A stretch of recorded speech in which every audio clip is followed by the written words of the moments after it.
안녕하세요. 국어야 놀자.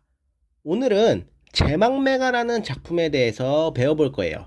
제망매가는 19체 향가, 즉 산해가라고도 불리는 갈래의 작품입니다. 그래서 여러분들이 볼 때에는 이렇게 해독이 된 상태로 제시가 될 텐데, 저는 편의상 김한진 해독을 가지고 한번 여러분들에게 강의를 해드릴게요.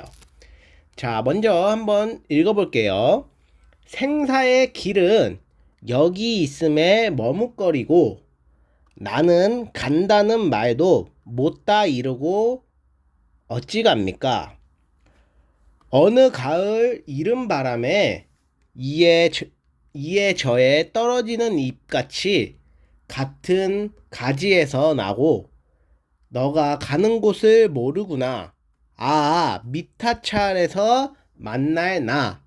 도 닦아 기다리고 있겠다라고 이렇게 해석이 됩니다. 자, 우리가 지난 시간에 어떤 것을 배웠는지 생각을 해보면 유리창이라는 작품을 배웠어요. 자, 유리창이라는 작품에서 시적 상황, 즉 혹은 작가의 그런 상황을 고려해 봤을 때 어떤 점이 있었죠? 그렇죠. 바로 자식을 잃음, 즉 혈육의 죽음과 관련된 시적 상황이었어요. 이 제망매가도 같은 상황입니다. 즉 제망매가에서는 누이의 죽음을 시적 상황으로 하여서 이렇게 월명사가 산해가를 지었는데, 이것을 기억하고 누이의 죽음을 기억하고 여러분들이 해석을 같이 보면 좋을 것 같아요. 자, 생사의 길이라는 것은 삶과 죽음의 길이겠죠. 죽음의 길이 여기에 있음에 머뭇거리고, 즉 이에는 여기에 해당하는데 여기는 이승의 공간이겠죠. 누이가 죽었기 때문에 누이는 이승에 있는 게 아니라 저승에 있는 상황이겠죠. 그런데 월명사는 죽지 않고 살아있기 때문에 이승에 있다라고 얘기를 하면서 머뭇거리고, 즉 죽음에 대한 두려움이 나타난다고 보시면 됩니다. 나는 간다라는 말도 못하고 갔다라는 것을 통해서 누이가 아마도 갑작스럽게 죽음을 당하지 않았나라고 우리가 생각을 할 수 있죠. 그래서 여기서 나는 바로 누이에 해당됩니다. 어느 가을 이른 바람에 이에 저에 떨어지는 잎같이 같은 가지에 나고 가는 곳 모르는구나. 자, 여기서 우리가 또 중요하게 포인트를 잡아야 될 부분이 있는데, 이 제망매가에서 가장 중요시하는 부분이 비유적 표현입니다. 어떤 비유적 표현이 들어갔는지를 우리가 잘 기억을 해야 되는데, 먼저 가을 이른 바람에, 즉 이른 바람이라는 걸 통해서 누이가 젊은 나이에 죽었다라는 것을 우리가 비유적인 표현으로 파악을 할 수 있고, 이러한 한자어로 요절이라고 합니다. 즉 누이가 젊은 나이에, 즉 이른 바람이 이르게 빠르게 불었다, 즉 일찍 불었다라는 의미로 해석하면 이게 비유적인 표현으로는 누이가 젊은 나이에 죽었구나, 어린 나이에 죽었구나라고 보시면 되고, 이에 저에 떨어질 잎처럼 하단 가지라 나고, 즉 하든 가지는 같은 가지라고, 한 가지라고 해석이 되는데, 이는 같은 부모라고 우리가 해석을 할 수가 있어요. 이렇게 비유적인 표현, 이름 발음에 하단 가지에 이렇게 우리가 잘 파악을 해 두셔야 됩니다. 자, 그 다음에 앞에도 조금 더 구체적으로 살펴보면 이에 저에 떨어지는 잎, 떨어진다라는 것은 당연히 죽음을 의미를 하겠죠. 자, 가는 곳 모르는구나. 이렇게 허무함을 느끼고 있습니다. 자, 이 부분은 우리가 앞서 얘기했던 19채 향가, 즉 산해가에서 나타나는 특징으로 낙구라고 합니다. 낙구는 감정을 집약을 해주는 기능, 효과가 있습니다. 그래서 이러한 앞에서 월명사가 느끼는 감정을 라고 집약을 하고 미타 차례에서 만나게 될 미타 차례에서 만날 자, 미타 찰은 불교 용어예요. 불교 용어로 극락 세계를 의미합니다.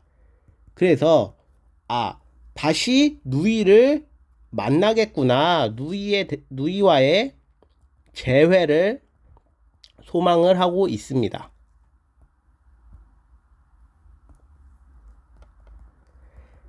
자, 또 우리가 또 센스 있는 친구들이라면 이 월명사가 승려라는 것을 파악할 수가 있어요.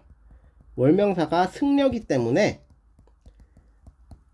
즉 미타찰, 불교와 관련지어서 종교적으로 바라볼 수도 있다는 거 한번 같이 보시면 됩니다. 도 닦아 기다리고 있겠다라고 하면서 작품이 마무리됩니다. 자, 전반적인 작품을 이렇게 살펴보았고, 우리가 그럼 중요한 부분 한 번 더 강조되고 이런 점이 이 작품의 핵심인 것을 파란색으로 같이 볼게요. 자, 먼저 여러분들이 해석을 할 수 있어야 되고, 생사의 길, 삶과 죽음의 길은 여기 이승에서 머뭇거리고 나는 간다는 말도 못하고 갔다. 즉 누이의 갑작스러운 죽음. 즉 여기서의 나가 누이라는 사실을 알아둬야 되고, 여기서의 나는 월명사에 해당합니다. 자, 이 부분도 파악을 해두셔야 됩니다. 여기서 흔히들 밑줄을 그어놓고 나가 누군지를 물어보는 그러한 문제들도 많이 나오기 때문에 그런 것을 잘 파악을 해두셔야 되고, 자, 두 번째로는 비유적 표현.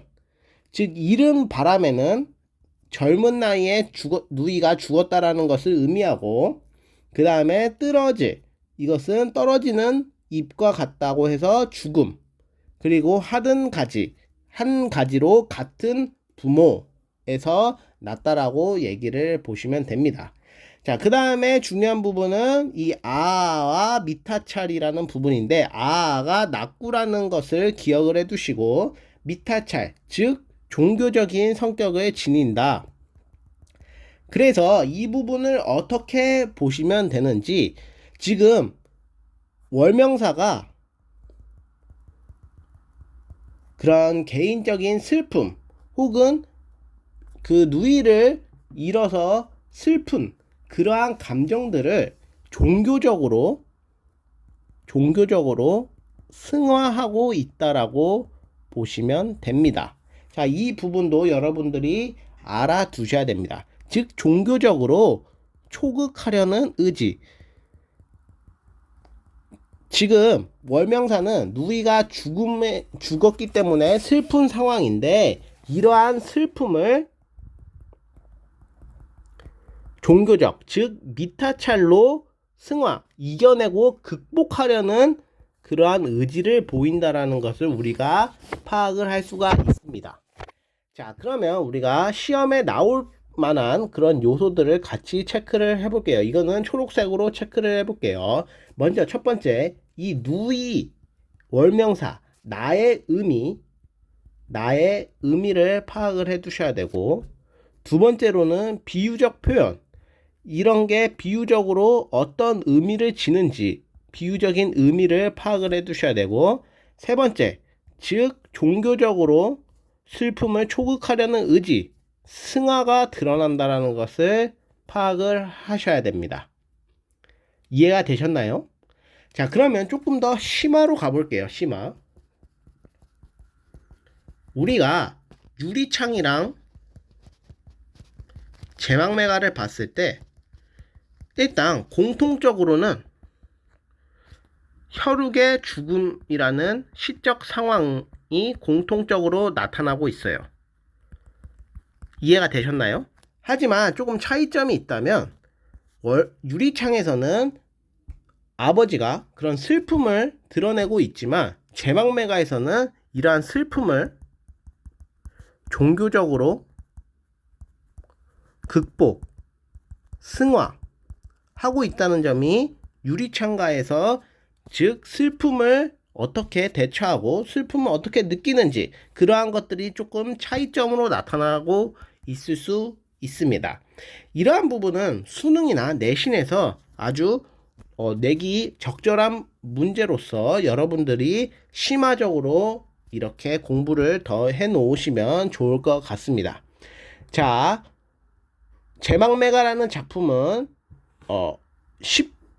쉬우면 쉬울 수 있지만 따르게 연계될 수 있는 가능성이 되게 많아요.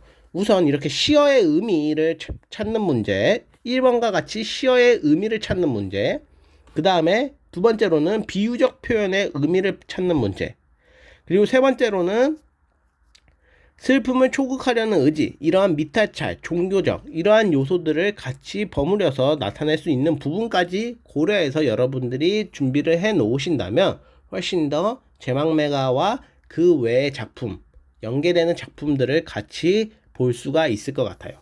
또한 유리창 같은 경우에는 수능 특강 작품이기 때문에 이렇게 연계될 수 있는 점도 고려를 하셔야 된다는 걸 꼭 기억하셨으면 좋을 것 같아요. 자, 그러면 오늘은 여기까지만 하겠습니다. 안녕!